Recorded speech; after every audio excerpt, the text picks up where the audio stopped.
Are you thinking about starting a YouTube channel? Or you've just started and you're trying to figure out what to do and what definitely not to do? Then I've got a few lessons for you that I learned the hard way. Join me on my journey from 0 to 100 subscribers and learn lessons that I learned.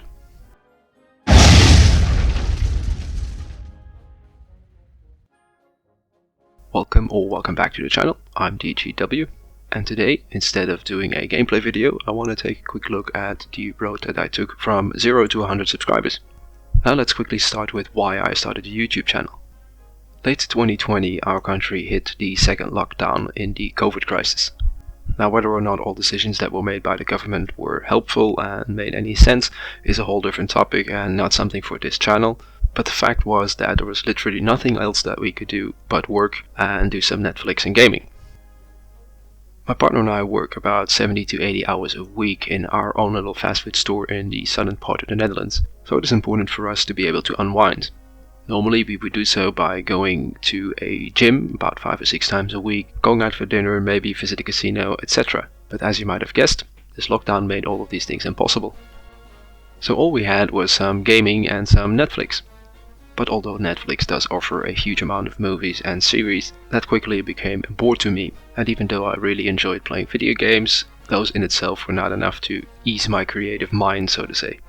So, long story short, late January of this year I started a YouTube channel and decided to focus on video games. In particular Hella Loose for the moment, but perhaps I will venture into other games in the future. I didn't have any experience creating or editing videos, let alone a skill set towards it, so every step of the way is something I had to learn. Now, for the sake of my own ego, let's ignore the first video because that's one of the most ridiculous things probably on YouTube, so we're just gonna skip ahead to the next one. A simple random gameplay video of which several others followed. I also did a few live streams and I actually did get some viewers on that, don't ask me how, but those first few months grew the channel to about 10 subscribers. Around this time I started to create my first tutorials. Now it were mainly those tutorials that brought most of the viewers. Those viewers didn't come instantly, but most of these tutorials do keep generating views, whereas random gameplay videos tend not to. There is a quick rise in views, people watch it, and that's pretty much the end of it. The growth of the channel has been very slow and steady. Only in May there has been a spike up and a spike down, but that's a whole different story. Around that time I did something I eventually ended up regretting pretty badly. Yes, I did sub for sub. I guess I wrongfully was not satisfied with the growth the channel was having, so instead of focusing my efforts on creating the content that would attract viewers, I decided that I would trade a subscription for a subscription. But I quickly learned that is not the way to go because it very quickly backfired as well. As the graph on screen shows, I jumped up by about 20 subscribers and pretty much lost all of them in the days thereafter.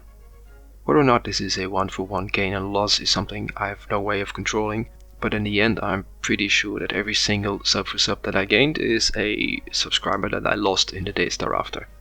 The downsides of sub for subbing is something that I want to cover in a whole different video, but in short there is a couple of things at play.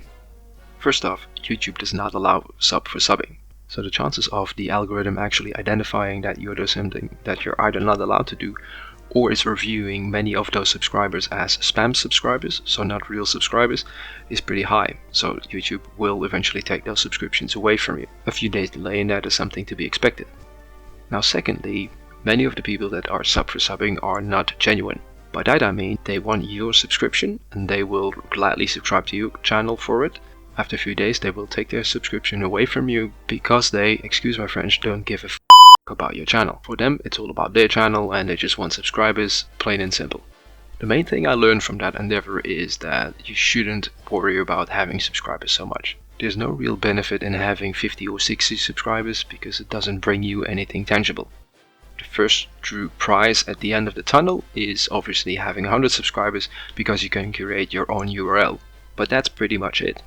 If your aim is to monetize your channel, it's a very long road towards that. You will need 1,000 subscribers and 4,000 hours of watch time. So if that is your goal, it's gonna be a long and hard numbers game.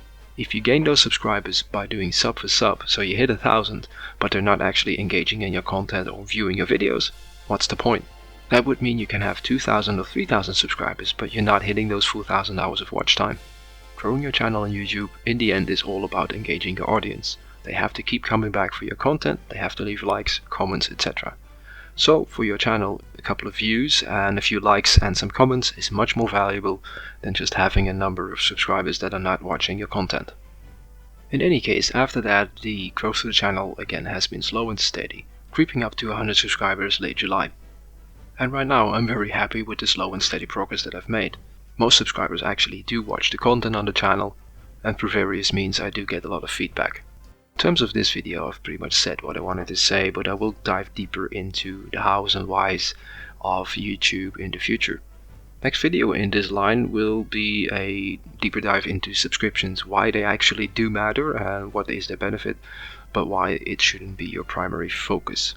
After that, we'll dive into many other topics, and if you've got any ideas that you want to suggest, leave them down in the comments below. Also, if there's anything you want to ask, just leave it in the comments below and I'll get back to you as soon as I can. Or we'll answer those questions in the next video in this lineup. And as always, remember, leave a like and hit that subscribe button. Thank you for watching, and I'll see you in the next one.